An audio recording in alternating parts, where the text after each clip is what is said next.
Hello friends, smart start P S സിയുടെ പുതിയൊരു വീഡിയോയിലേക്ക് എല്ലാവർക്കും സ്വാഗതം. എൻ്റെ ഈ ചാനൽ നിങ്ങൾ ആദ്യമായിട്ട് കാണുന്നവരാണെങ്കിൽ ചാനലൊന്ന് സബ്സ്ക്രൈബ് ചെയ്ത് സപ്പോർട്ട് ചെയ്യണേ. അതേപോലെ വീഡിയോസ് ഇഷ്ടമാവുന്നുണ്ടെങ്കിൽ ലൈക്ക് ചെയ്യാനും ഷെയർ ചെയ്യാനൊന്നും മറക്കരുത്. പി എസ് സി പഠനം തുടങ്ങണമെന്ന് ചിന്തിച്ചിരിക്കുന്നവരാണോ നിങ്ങൾ? പക്ഷേ എവിടെ നിന്ന് എങ്ങനെ തുടങ്ങണം എന്നുള്ള കൺഫ്യൂഷൻസ് ഉണ്ടോ? ശരിയായ മാർഗനിർദ്ദേശം കിട്ടിയാൽ വിജയം വളരെ എളുപ്പമാണ്. ഈ വീഡിയോ പി എസ് സി തുടക്കക്കാർക്കായി തയ്യാറാക്കിയതാണ്. അടിസ്ഥാനങ്ങളിൽ നിന്ന് തുടങ്ങിക്കൊണ്ട് പരീക്ഷയിൽ വിജയിക്കാൻ വേണ്ട വഴികൾ കാണിച്ചു തരാം. പി എസ് സിയിലെ തുടക്കക്കാർ നേരിടുന്ന കൺഫ്യൂഷൻസ് ഒഴിവാക്കാൻ ഈ വീഡിയോ നിങ്ങളെ സഹായിക്കും. ഞാൻ പി എസ് സി പഠിക്കാൻ തുടങ്ങിയപ്പോൾ എനിക്ക് ഒരു ബേസിക്സ് ഐഡിയ പോലും ഉണ്ടായിരുന്നില്ല. പിന്നെ കുറേ കാര്യങ്ങളൊക്കെ പഠിച്ചെടുത്ത് വന്നപ്പോഴേക്കും നമ്മുടെ കുറേ സമയം കടന്നു പോയിട്ടുണ്ടാവും. ഇപ്പോൾ നിങ്ങൾ ഒരു 15 മിനിറ്റ് മാറ്റി വെച്ചാൽ ഇത് നിങ്ങളുടെ പി എസ് സി ജേണി കുറച്ചുകൂടെ ഈസിയാക്കാൻ സഹായിക്കും. പി എസ് സി പഠനത്തിലേക്ക് കാലെടുത്ത് വെക്കുന്നവർ ആദ്യം ചെയ്യേണ്ട കാര്യം എന്താ വെച്ചാൽ P S C one time registration ചെയ്യാന്നുള്ള കാര്യമാണ്. വൺ ടൈം രജിസ്ട്രേഷൻ ചെയ്യാത്തവർ ഒന്നുകിൽ അക്ഷയയിൽ പോയിട്ട് അല്ലെങ്കിൽ കമ്പ്യൂട്ടർ കഫേയിലൊക്കെ പോയിട്ട് നമുക്ക് ഈ രജിസ്ട്രേഷൻ കംപ്ലീറ്റ് ചെയ്യാൻ പറ്റുന്നതാണ്. അങ്ങനെ കംപ്ലീറ്റ് ചെയ്ത് കഴിഞ്ഞിട്ടുണ്ടെങ്കിൽ നമുക്കൊരു യൂസർ നെയിമും കിട്ടും, ഒരു പാസ്വേഡും കിട്ടും. ആ യൂസർ നെയിമും പാസ്വേഡും മറന്നു പോകരുത്. അത് മറന്നു പോകാണ്ടിരിക്കാൻ വേണ്ടിയിട്ട് എവിടെയെങ്കിലും ഒന്ന് നമ്മൾ എഴുതി വെക്കണം. പിന്നെ ഈ തുളസി പ്രൊഫൈല് ഇടയ്ക്കിടയ്ക്ക് ഓപ്പൺ ചെയ്ത് നോക്കുക. ഇടയ്ക്കിടയ്ക്ക് എന്ന് പറയുമ്പോൾ ഒരു 10 ദിവസം ഗ്യാപ്പ് ഇട്ടിട്ട് നമ്മൾ ഓപ്പൺ ചെയ്ത് നോക്കണം. എങ്കിൽ നമുക്ക് എന്തെങ്കിലും പോസ്റ്റൊക്കെ അപ്ലൈ ചെയ്യാനുണ്ടെങ്കിലോ കൺഫർമേഷൻ കൊടുക്കാൻ വന്നാലോ ഹാൾ ടിക്കറ്റ് വന്നാലൊന്നും നമുക്ക് മിസ്സായി പോകില്ല. നമുക്ക് ഹാൾ ടിക്കറ്റൊക്കെ എക്സാമിൻ്റെ ഒരു 14 ദിവസം മുന്നെയാണ് ഹാൾ ടിക്കറ്റൊക്കെ പ്രൊഫൈലിൽ വരിക.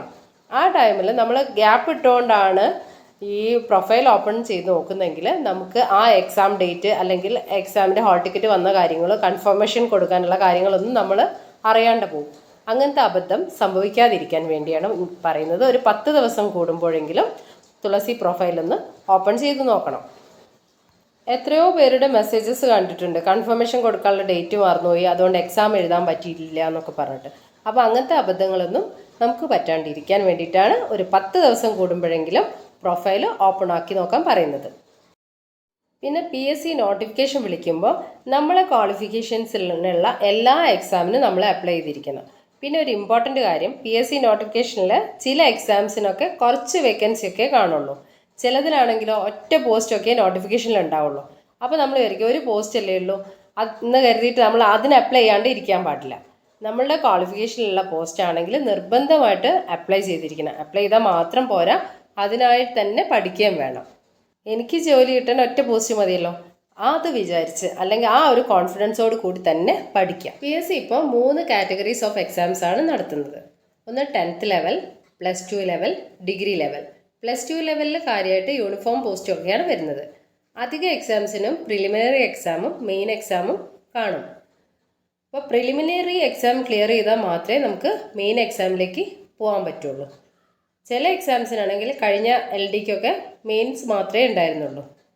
പിന്നെ വേറെ ഒരു ഇതാണ് 7th ക്വാളിഫിക്കേഷൻ വരുന്നത്, LGS ലെവലിലുള്ള എക്സാംസ് നടത്തുന്നുണ്ട്. ഇതൊരു ലോങ് ജേണിയാണ്. ആ ജേണിയിലേക്ക് കടക്കുമ്പോൾ ആദ്യം നമുക്ക് ബേസ് സെറ്റാക്കണം. പഠിക്കാൻ ഇപ്പോൾ ഒരുപാട് സോഴ്സസ് അവൈലബിൾ ആണ്. പക്ഷേ നിങ്ങൾ സ്റ്റാർട്ടിങ് ആയതുകൊണ്ട് തന്നെ ഒരു മെൻറ്റർ സപ്പോർട്ടോട് കൂടി പഠിക്കാൻ തുടങ്ങണം.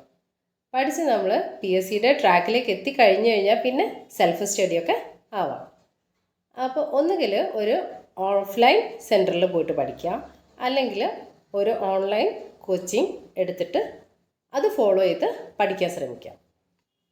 ഒരു യാത്ര പോകുമ്പോൾ നമ്മുടെ കയ്യിൽ എന്തൊക്കെ കരുതും, അതേപോലെ ഈ പി എസ് സി യാത്രയിലും നമ്മുടെ കയ്യിൽ നിർബന്ധമായി ഉണ്ടായിരിക്കേണ്ട കാര്യങ്ങളാണ് ഇനി പറയുന്നത്.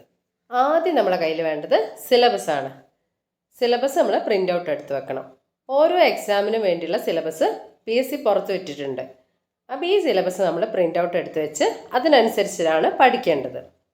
ഒരു പി എസ് സി ഉദ്യോഗാർത്ഥിയുടെ കയ്യിൽ നമ്മൾ എഴുതാൻ പോകുന്ന എക്സാമിൻ്റെ സിലബസ് നിർബന്ധമായിട്ടും ഉണ്ടായിരിക്കണം. നമ്മൾ നേരത്തെ പറഞ്ഞില്ലേ 10th level, +2 level, degree level എന്നിങ്ങനെയാണ് എക്സാംസ് ഉള്ളതെന്ന്.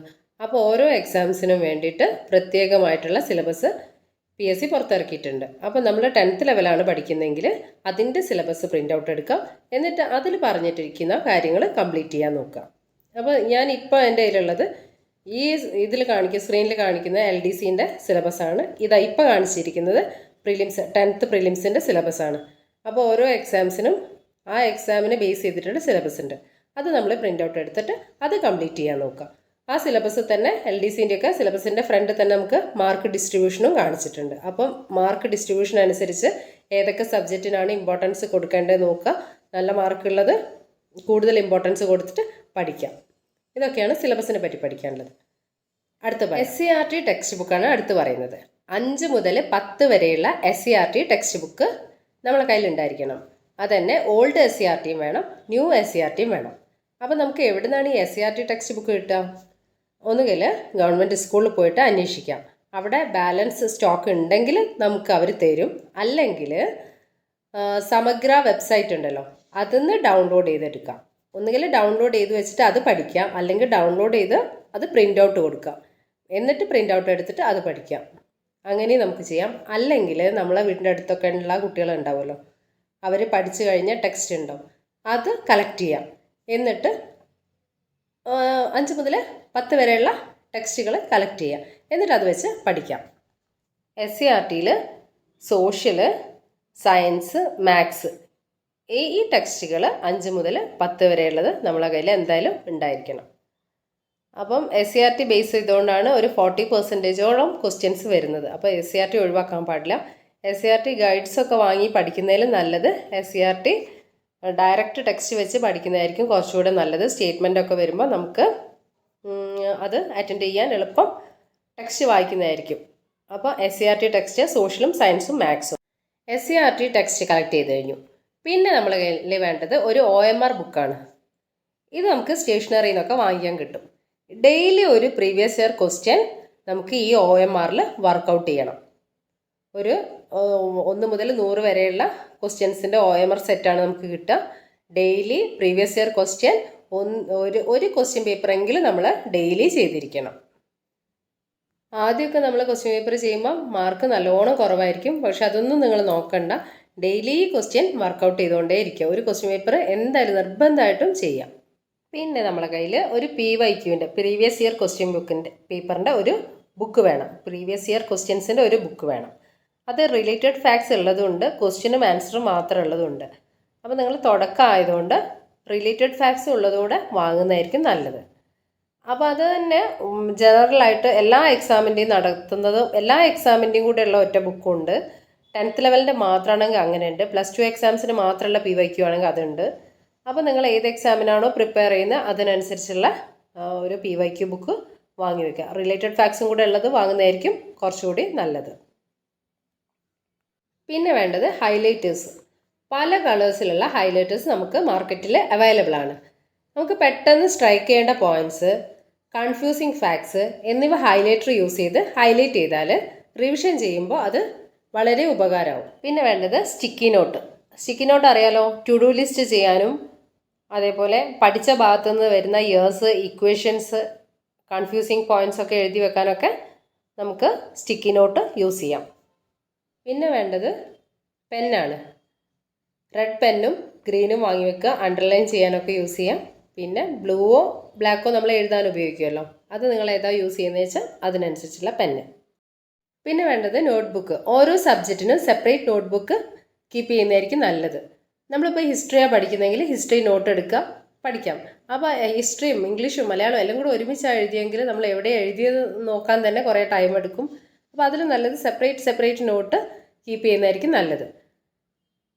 പിന്നെ maths, English, Malayalam, current affairs അവയ്ക്ക് എന്തായാലും വെവ്വേറെ നോട്ട് തന്നെ വേണം.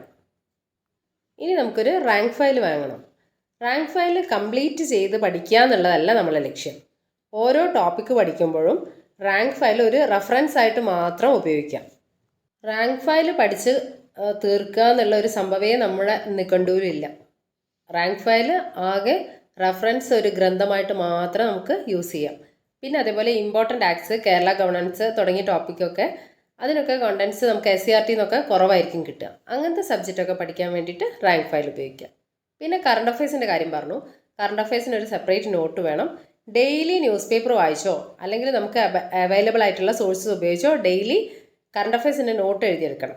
കറണ്ട് അഫയേഴ്സ് എന്ന് പറയുന്നത് കടൽ പോലെ പരന്ന് കിടക്കുക എന്ന് അറിയാലോ. അപ്പോൾ എക്സാം അടുപ്പിച്ചിട്ട് അത് പഠിക്കാമെന്ന് വിചാരിച്ചാൽ അത് വലിയൊരു ടാസ്ക്കാണ്. അതുകൊണ്ട് ഡെയിലി കറണ്ട് അഫയേഴ്സ് നമ്മൾ ഫോളോ ചെയ്യണം. ഡെയിലി നോക്കുകയാണെങ്കിൽ ഒരു 20 മിനിറ്റൊക്കെ ഓരോ ദിവസത്തെയും കറണ്ട് അഫയേഴ്സ് എഴുതി വെച്ച് പഠിക്കാനുണ്ടാവുള്ളൂ. അപ്പം ഒരു ദിവസം 20 മിനിറ്റ് കറണ്ട് അഫയേഴ്സിനായിട്ട് തന്നെ മാറ്റി വെക്കുക. എന്നാൽ നമ്മളെ കറണ്ട് അഫയേഴ്സ് സെറ്റാവും. അപ്പോൾ ഇത്രയും കാര്യങ്ങളൊക്കെയാണ് ഞാൻ ഈ വീഡിയോയിൽ പറയുന്നത്. ഇനി എന്തെങ്കിലും വിട്ടുപോയിട്ടുണ്ടെങ്കിൽ ഞാൻ കമൻറ്റ് ബോക്സിലൂടെ അറിയിക്കാം. പിന്നെ ഒരു കാര്യം, PSC പഠിക്കാൻ നമ്മൾ ഇറങ്ങി ആത്മാർത്ഥമായിട്ടാണ് പഠിക്കുന്നതെങ്കിൽ ഒരിക്കലും നമ്മളെ പഠനത്തിന് ഒരു ബ്രേക്ക് ഉണ്ടാവാൻ സമ്മതിക്കരുത്.